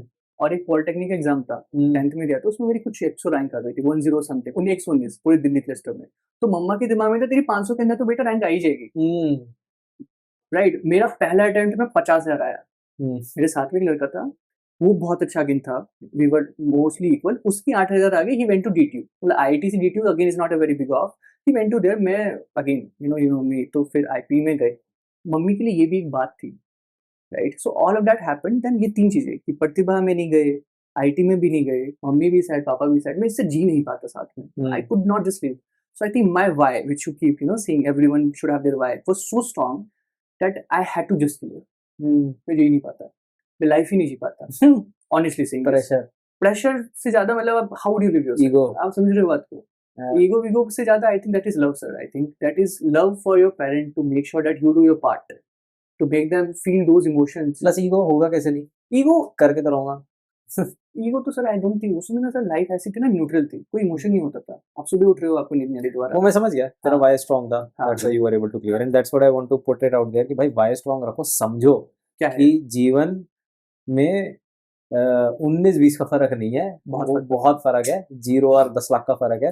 पर मेरे को फर्क समझा, coming back to the question कि जब तू IIT में घुसा, हाँ, तो लाइफ कितनी डिफरेंट है तो एज कंपेयर टू जितना भी टाइम। सो IPU में जब मैं था, जो दैट फ्लाईओवर थी, उसमें एक्सपीरियंस ये था कि पहला दिन कोई आपको सीरियसली नहीं ले रहा। आप आए कॉलेज में, बहुत बड़ी बात है, ठीक है, आपके लिए, आप देखो कैसे बैठोगे, किस क्लास में बैठोगे, टेबल वगैरह क्लीन की, एंड देन उसके बाद में आसपास देखा, लोग है ही नहीं। फर्स्ट ईयर में क्या होता है, आपको एडवेंचर करने हैं, you want to try alcohol, smoking, all of that. You want to make a girlfriend and then roam around the city if you're not from Delhi. मुझे ये सबसे कभी कुछ नहीं लगा कि मैं कुछ ट्राई करना चाहता हूँ। मैंने भी कुछ नहीं घूमा, by the way, even if being a Delhi, मैंने कभी कुछ नहीं किया, बट मुझे नहीं था फैसिनेशन, मुझे एम्बिशन नहीं दिखा, मुझे वो इंटेंसिटी नहीं दिखी कि कुछ कर जाने लाइक में, समझ लो। तो मुझे वो गैप फील हुआ, कल्चरली वो फील हुआ, कल्चरली गैप फील हुआ, एटीट्यूड में, हाँ, एटीट्यूड में, लोगों के एटीट्यूड, माइंडसेट में, करेक्ट, वो culture, then college, professors, infrastructure, बहुत सारी चीजें, मुझे नहीं लगा कि ये मेरी जगह है, मुझे कुछ करने को नहीं मिल रहा था, लैक ऑफ अपॉर्चुनिटीज, राइट। तो वो खैर हुआ, फिर गए, IT जैसे भी क्लियर हुआ, 3-4 महीने इंटेंसिटी, सुबह 3 बजे उठ के I used to study entirely. कभी रात में 3 बजे नहीं उठा, एक टाइम उठता था क्रिकेट खेलने के लिए। एक वो टाइम था, एक ये था, एक प्रिपरेशन का टाइम एक था ये प्रिपरेशन। इसमें कुछ वो नहीं था कि सुबह उठ के एक्साइटमेंट फील हो रहा है, इट वाज करना है। Coming back to where I started, I am coming to that only, कि- उसी की वजह से हुआ। सो वही बोलो, आप जो कह रहे हो ना डिफरेंस है, हम्म, मैं वही कह रहा हूँ, मैंने तो आईटी देखा ही नहीं ना। Hmm, so if you are asking me Shashank कि डिफरेंस कितना है, और वो कहीं ना कहीं मोटिवेशन होना चाहिए बच्चों के लिए डिसाइड करना कि आईटी के लिए कितनी इंटेंसिटी से प्रिपेयर करो। आप पहले ये भी मतलब कहीं ना कहीं देखो कि आपकी लाइफ में जहां पे भी हो, वो एक शिफ्ट ऑफ लाइफ आपकी लाइफ को आपके आसपास मम्मी पापा और सब चीजों को कितना ट्रांसफॉर्म कर सकता है। If you can go USA, आप समझो बात को। नहीं, It is वो- just not IP and IIT comparison. It is also that also. So IIT, now coming to the question, जो I think I should answer. So IIT I went campus wise. IP का वो college 8 एकड़ में था, हम्म, ठीक है। IIT 340 एकड़ में था, हम्म, राइट। एंट्री गेट वो आइकॉनिक बिल्डिंग हम्म, जो हर न्यूज़पेपर में आप देखते हो। The first walk into the campus, my papa had that light in eyes that it's really IIT Delhi where we have entered. And it was also that you can have a lot of money, you can come from a affluent family, but you cannot buy this vote. You have to earn it. You really have to earn it, and I felt that he felt that my son has earned it for me and for him and everything. Went to it. 13 तो hostels है, hostels में lifts है, बड़े बड़े hostels है। हाँ ठीक है, एसी अंदर नहीं है, बट आपको अलग ही लगेगा। मतलब अंदर एक बड़ा मॉल है, एक बड़ा डिस्पेंसरी है, and everything is there. So many buildings, lecture halls, state of the art labs, professors, people, faculty, everything is just gonna make you feel ये दिल्ली ही नहीं है, आपको लगेगा इंडिया ही नहीं है। लोग सावले सावले दिखाई देंगे तो आपको लगेगा कि हाँ ये दिल्ली है, राइट। बट आपको otherwise you go, this is football ground, this is cricket ground. हाँ, ऐसा कुछ नहीं होता है अपने कॉलेज में ना, नहीं होता, एक राइट। ही ग्राउंड होता है, एक ही है, you been to IT Delhi, आप हाँ। समझ रहे हो। अच्छा, ये सब ठीक है। फिर हॉस्टल हुआ, हॉस्टल में ठीक है, वही सारे लड़के आ गए, सीनियर्स आपको कर रहे हैं। बट सर मैंने क्या फील किया पता है, फर्स्ट ईयर को बहुत प्रायोरिटाइज करते हैं आईटी के लिए। सारे कॉलेज के सेक्रेटरीज आपके पीछे आएंगे कि बेटा ज्वाइन करो हमें। They will come knock your gate at opportunities come to you. मेरे साथ के लोग अलग अलग सिटी से आए, वो सारे पबजी खेल रहे हैं, इंस्टाग्राम पे दोस्त बना रहे, सोशलाइज कर रहे हैं, और मैं अलग ही स्टेट में था। मैं बोला मैं नहीं छोड़ूंगा, drama I am coming, singing I am coming. मैंने गाना भी गाया, मैंने ड्रामा भी गाया, मैंने डांस भी किया, कुछ भी नहीं छोड़ा। मैं बोला ये अब तो नहीं आने दूंगा, मैं नहीं सुनूंगा, मुझे नहीं सुनना नहीं। तो देख यही है So जो that मुझे भी happened. डिफरेंस सबसे बड़ा स्टार्क दिखा ना, जिसकी वजह से मुझे लगता है कि मार्केट में आईटी कितनी वैल्यू है, कि अगर कोई आईटी बोलता है इन्वेस्टर को कंफर्ट आ जाता है। जो लोग कहते हैं कि ऐसा क्यों है, आईआईटी वाले भी खूब लॉस खा रहे हैं, आईआईटी वाले भी खूब लॉस रह गए। भाई एक स्टार्टअप तो 0-1 जर्नी है, it's a high risk high reward game, and by nature of it 80% have to fail, क्योंकि इतना रिस्की बेट है, it's not a straightforward bet. तो इन्वेस्टर्स को कंफर्ट क्यों आ जाता है आईआईटी का नाम सुन के, दैट इज प्रिसाइजली दिस, क्योंकि कॉलेज में घुसने से पहले ही बंदे ने इतना प्रेशर, इतना डायल इन होना, इतना फोकस होना, डिस्ट्रैक्शंस को लाइफ में से हटाना सीख लिया था 11वीं और let's say drop year, which is a pedigree, कि जब बिजनेस में भी सेम चैलेंजेस आएंगे तो ये इसके पास ये एट्रीब्यूट है ये चीजें कर पाने का। So there is a higher probability that this person will be able to pull it off, है ना। बहुत लोग बोलते हैं कि यार ये क्यों करते हैं ऐसे, आईआईटी आईएम के नाम पे पागल हो जाते हैं। वो रीजन इज वेरी सिंपल कि it's a ultra competitive game. It's not because you are the most intelligent, or it is not because you got the best professors. It is because you had the capability to wake up at 3 a.m. Forget the world around you, है ना। तुम लोग का भी ऐसे ही रहा होगा, I suppose कि हसल तो ऐसे ही रहा होगा, है ना, कि wake up at 3 a.m. every day, do the boring stuff, और इतना एग्रेसिव माइंडसेट, जो मैं कह रहा हूँ, काम एटीट्यूड, एग्रेसिव माइंडसेट। सो बाकी सारे लोग फिल्टर आउट हो ही जाएंगे क्योंकि इट इज सो कॉम्पिटिटिव, है ना। तो सारे वही आ रहे एग्रेसिव माइंडसेट वाले। अब क्या है, क्योंकि सारे ही एग्रेसिव माइंडसेट वाले हैं ना, तो जिसका ओके माइंडसेट भी वो भी एग्रेसिव हो जाता है, क्योंकि 4 साल तुम उन्हीं के बीच में रह रहे हो, है ना। जैसे तूने कहा कि यार मैं XYZ सोसाइटी में गया, मैं कह रहा हूँ जो तेरा रूममेट पबजी खेल रहा था वो भी सेकंड ईयर तक हो जाएगा, भाई कुछ दो मुझे, मैं क्यों खाली पबजी खेलता फिरूं, सब लोग कुछ ना कुछ करें, तो उसका भी माइंडसेट ट्रांसफॉर्म हो गया, है ना। तो by the end of 4th year everybody is so dialed in that they've got the capacity to focus, they've got the capacity to hustle, and they've got the capacity to do the boring stuff over and over again. That gives people a lot of comfort कि भाई fundamental building blocks तो है इसमें, जब यही similar type के challenges आएंगे very difficult to overcome, अगर इसको वाई समझ में आ गया कि ये क्यों बिजनेस कर रहा है, तो निकाल लेने की प्रोबेबिलिटी हायर है, राइट। जो मुझे सबसे बड़ा डिफरेंस दिखा, मुझे वो यही दिखा कि यार माइंडसेट, जैसे मैं बताता हूँ, मैं जब घुसा आईआईटी में तो मैं घुसा था नर्ड माइंडसेट के साथ, ठीक है। मुझे लैब में टाइम स्पेंड करना था, ठीक है, तो मैं सारा टाइम या तो लैब में बैठा रहता था, क्या कहते हैं मैकेनिकल की लैब, या तो CSC है कंप्यूटर साइंस सेंटर। तो उसके अंदर ना जब मैं कॉलेज में था तो नई चीज़ आई थी फ्लूइड मैकेनिक्स की, आप ना कंप्यूटेशनल फ्लूइड डायनामिक्स आप तो उसमें सॉफ्टवेयर में डालो एंड वो आपको कंप्यूट करके बताते हैं कि कैसा फ्लूइड फ्लो है, कितना प्रेशर ड्रॉप है, कितना टेम्परेचर ड्रॉप है। मुझे लगता था यार ये तो अमेजिंग है, एक्सपेरिमेंट करने की बजाय आपको सॉफ्टवेयर ही बता दे रहा है। तो मैं वही सीखने में, वही आइट्रेशन करने में वहीं बैठा रहता था। करेक्ट। और पॉइंट क्या था ना, वो बहुत ही हाई एंड सिस्टम चाहिए उसके लिए। वो सिस्टम्स आते 1.5-2 लाख के, ठीक है। अब 1.5-2 लाख में लगता था यार ये मैं तो कभी अफोर्ड कर नहीं पाऊंगा, तो यहीं बैठता हूँ रात भर, इसी सिस्टम पे सीख लेता हूँ। After a certain point of time, what I realized was that the biggest asset of IIT Delhi is not that it has 2 lakhs worth of systems numerous. The biggest asset is the people, जो कि CSC के सामने CCD में बैठे हैं। हाँ, and they're doing high level conversation, but just a High level conversation, their mindset is dialed in. They have this aggressive mindset. तो अगर मैं CSC में बैठ के ये सिस्टम सीख जा रहा हूँ, मैं कंप्यूटेशनल फ्लूइड डायनामिक्स सीख जा रहा हूँ, वो मेरी अगर स्किल सेट को इतना इंप्रूव कर रहा है, अगर मैं माइंडसेट इंप्रूव कर लेता हूँ तो मेरा नेट आउटपुट बढ़ जाएगा। Maybe 2 lakhs would be nothing for me to afford later. True. तो मुझे तो समझ में आया कि भाई यहाँ पे हर कोई, क्योंकि वो 11वीं 12वीं और फर्स्ट ईयर में इतना फोकस और ये सारी चीजें करके आया है ना, तो ये लोग नॉर्मल बात कर ही नहीं पाते। और क्योंकि फिर सारे इकट्ठे हो जाते हैं तो वो लेवल अप होता जाता है। करेक्ट। और उसी सर्कल में अगर आप घुस जाओ, आप भी अपने आप को डेवलप करने लग जाते हैं। करेक्ट। क्योंकि वो ऐसे इन्फ्लुएंस तो होएगा ही, है ना। तो ये चीज़ मुझे सबसे बड़ा एसेट लगा, जो मुझे लगता है कि टीयर 2 कॉलेजेस में नहीं है। मतलब अगर मेरे को दोबारा लाइफ में पीछे जाने का मौका मिले, जो नहीं मिलेगा ऑब्वियसली, हाइपोथेटिकली, तो मैं शायद 12वीं का अटेम्प्ट और अच्छे से करूँगा, इंटेंसिटी के साथ करूँगा, क्योंकि मुझे डिफरेंस पता है कि भाई वो जो सर्कल है ना, वो सर्कल आपको इतनी ज़्यादा हाई कॉन्सेंट्रेशन के लोग कहीं और मिल ही नहीं सकते, इतनी हाई क्वालिटी के हाई कॉन्सेंट्रेशन में। वही Like अलग नेटवर्क होता है जिसको आप correct 80-90% of the people in IIT are of that mindset, of that intensity, है ना। और आप टीयर 2 कॉलेज में जाओगे 0.1% मिलेगा आपको अपने जैसा कोई मिलेगा ही नहीं। ढूंढते फिरो पूरे बैच में। करेक्ट। पूरे बैच में 1 या 2 निकल रहे हैं उस इंटेंसिटी से सोचने वाले, वो डाइट डाउन हो जा रहे हैं, क्योंकि बाकी सारे तो डाइट डाउन ही है। तो by the end of 4th year उनका माइंडसेट वीकर हो जा रहा है, बढ़ने की बजाय लेवल अप होने का लेवल डाउन हो गया। तो I think this is why a person should do a double down on their attempt. दूसरी जो मुझे सबसे बढ़िया चीज लगी थी, विच इज थोड़ा सा ऐसे मॉकिंग है, मॉकिंग तो नहीं है, मतलब अच्छा है, बट इतनी बड़ी चीज नहीं है प्रॉब्ली। इसकी यार जो CCD के सामने का एरिया ना, वहाँ पे लोग सामान ऐसे ही छोड़ जाते हैं। हाँ, ये this was a very big cultural shock for me. मैं पहली बार आया भाई, लैपटॉप, फोन, वॉलेट, चाबियां ऐसे ही पड़ा है एक्सहॉल में और घूम रहे हैं लोग 2-2 3-3 घंटे के लिए। 4-4 दिन के लिए भी हुआ है कभी आउटसाइड एंड देन रहता है। अरे यार इनको कोई डर वर नहीं है क्या? मतलब भाई रेस्ट ऑफ, जैसे तूने बोला IIT दिल्ली के अंदर एक सेपरेट वर्ल्ड है और बाहर एक सेपरेट इंडिया है।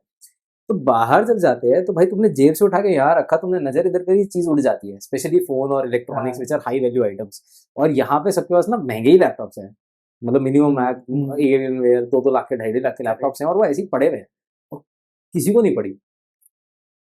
और कोई इंसिडेंस नहीं देखा मैंने चोरी का।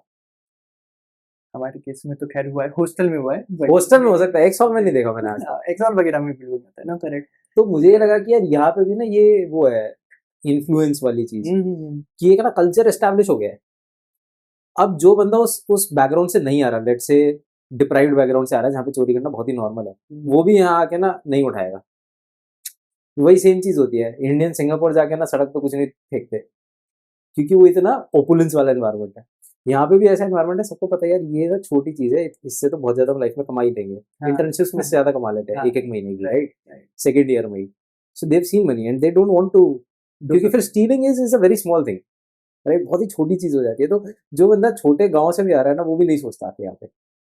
तो मुझे लगा यार ये भी तो एक बहुत बड़ा माइंडसेट शिफ्ट है। हम कहते हैं इंडिया में भाई लोग ऐसे हैं, लोग वैसे हैं, लोग चेंज नहीं हो सकते, डंडा मार लो नहीं चेंज होंगे, ऐसा ऐसा हो गए। कैसे हो गए? एक दिन में हो गए। बंदे ने एडमिशन लिया, IIT में आया, अगले दिन से चेंज हो गया, ऐसे कैसे हो गया?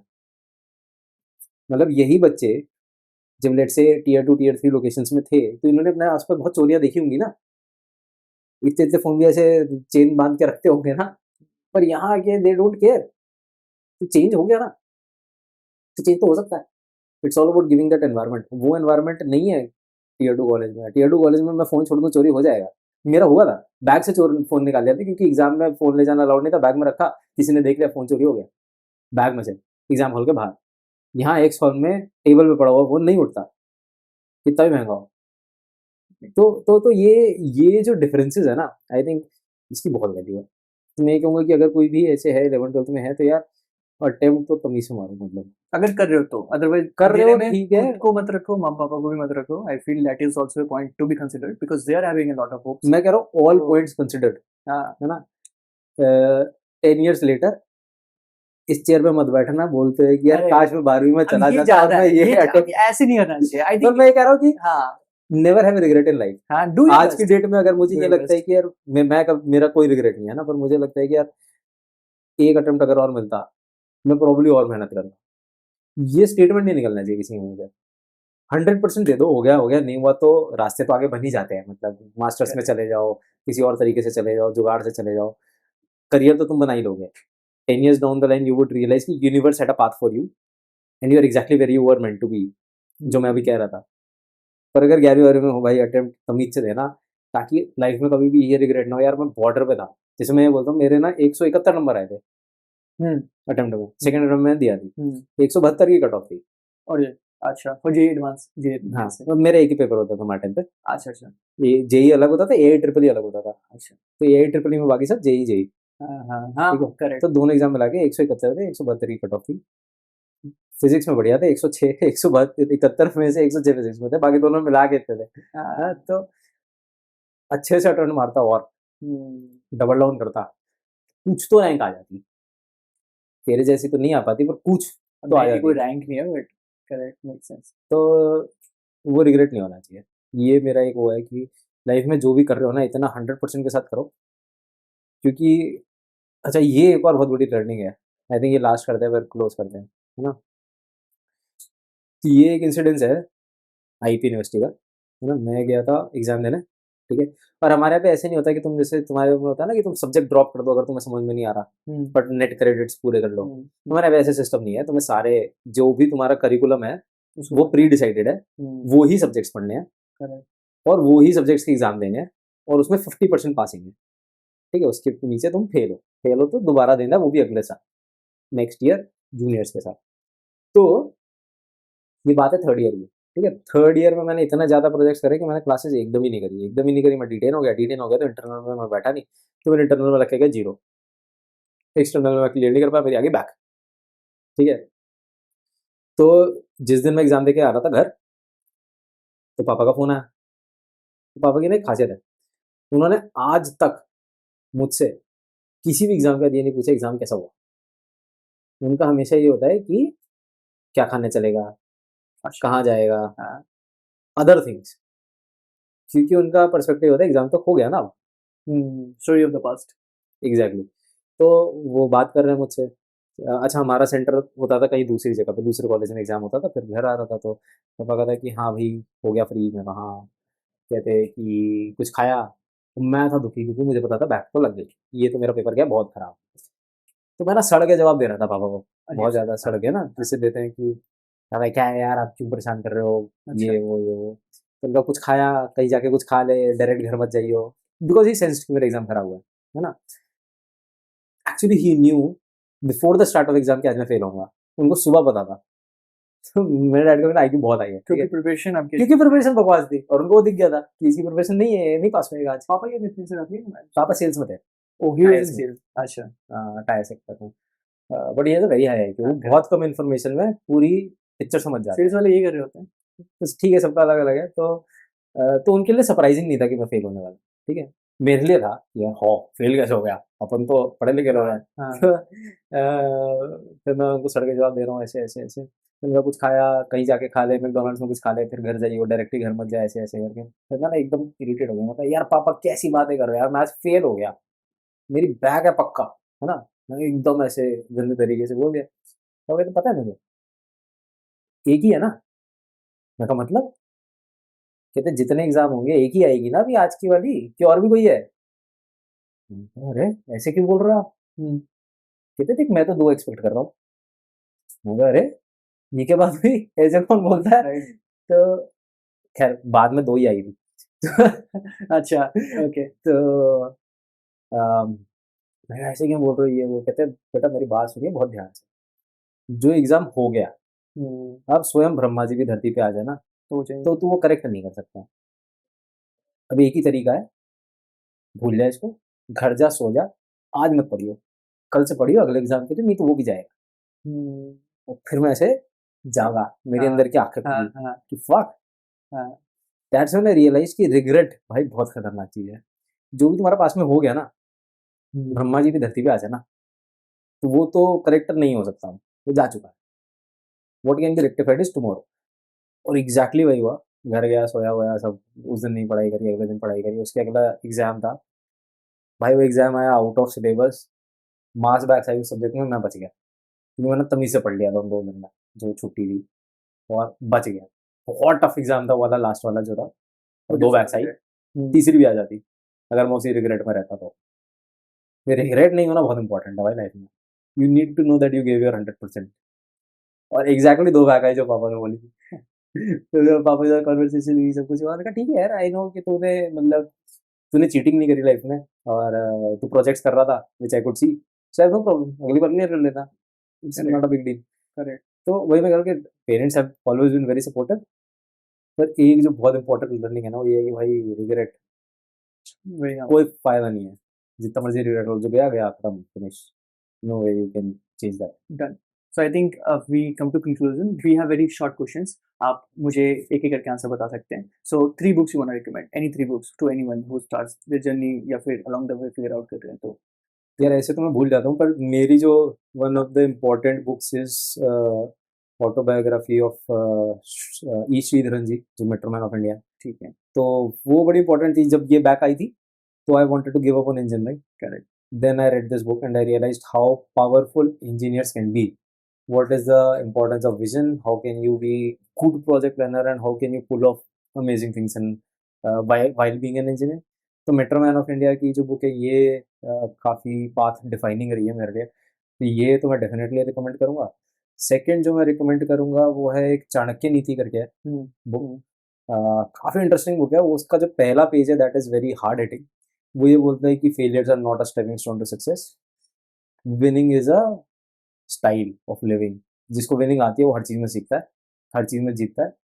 तो मेरे को लगा यार क्या ब्रैग कर रहा है, ऐसे थोड़ी होता है। But later when I read it through again वही चीज़ कि यार माइंडसेट इज वेरी इंपॉर्टेंट। अगर आपका माइंडसेट दैट लेना फॉर विनिंग ना, तो failures are not stepping stone to success, this is a lie. You need to win that mindset in that zone. तो वो बहुत इंपॉर्टेंट, बहुत शार्प उसमें लर्निंग से। चाणक्य नीति की 2 बुक्स हैं, 2 वर्जन है उसमें से, वो काफ़ी अच्छे हैं। और तीसरी तीसरी क्या मतलब, ये शायद सबसे पहले बोलना चाहिए था, मुझे लगता है सबसे इंपॉर्टेंट जो हाईएस्ट लर्निंग्स किसी भी किताब में मुझे आज तक नहीं है, वो भगवत गीता। आपने पूरी पढ़ी है? पूरी पढ़ने की जरूरत ही नहीं है, अच्छा. 2 पन्ने पढ़ो, उसमें सोल्यूशन मिल जाता है जो भी तुम सोच रहे हो, क्योंकि वो इतनी अमेजिंग टू इंटरप्रेट है। It is open to interpretation by the reader. हाँ. तो जो भी तुम सोच रहे हो ना, तुम अकॉर्डिंगली इंटरप्रेट करोगे और तुम्हें अकॉर्डिंगली सोल्यूशन मिल जाएगा। It guides you how to think, it does not have answers, it tells you how to seek answers. तो मैं एक मेरा फेस था इसमें, मैं डिप्रेशन में था, I could get out of depression because of reading that. तो मुझे लगता है सबसे ज़्यादा इन्फॉर्मेशन या ज्ञान किसी एक बुक में है तो वो भागवत गीता है। Best advice for any young person starting the journey? Start कर दो। You don't know what is coming at you, but you will learn in the process. Perfect. So I think this is all we have. Thank you so much, sir, for coming and becoming our first guest for the session. And we hope to learn from you. Thank you very much. Absolutely, are amazing to have you.